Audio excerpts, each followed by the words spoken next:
Guys, तो आज का टास्क बहुत मुश्किल है क्योंकि मम्मा फ्रेंड के घर गई हुई है और सारा घर डर्टी हुआ पड़ा है।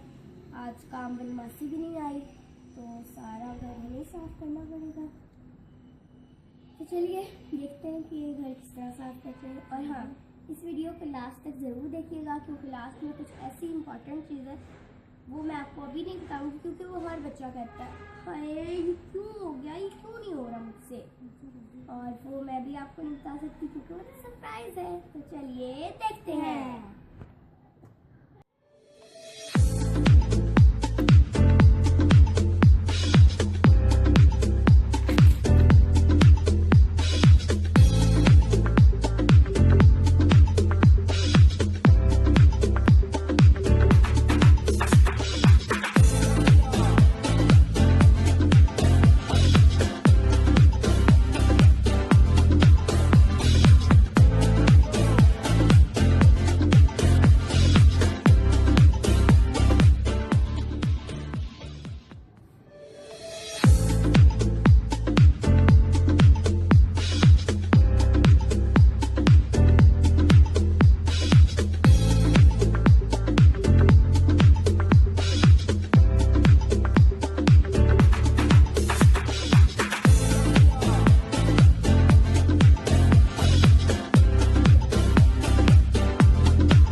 देखा थोड़ी सी मेहनत करने से घर कितना साफ हो गया।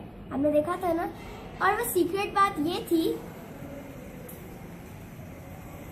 आप देख रहे हैं मेरे शूज कितने साफ लग रहे हैं। इसका सीक्रेट ये है कि जब आप कोलगेट होती है ना, टूथपेस्ट कोलगेट, वो इन शूज पे लगाएं और बाद में से अच्छी तरह से साफ कर लें और आपके शूज एकदम डन। तो बाय बाय, ये थी आज की वीडियो। इस वीडियो को लाइक, शेयर और सब्सक्राइब जरूर कीजिएगा और कमेंट करके ये भी बताइएगा कि कौन सी आदत है आपके अंदर, ये या लेजीपन, और कौन सी चीजें आप कपड़े इस्त्री करते हैं, कपड़े डालते हैं या घर की सफाई करते हैं, वो हमें कमेंट में जरूर बताइएगा। बाय।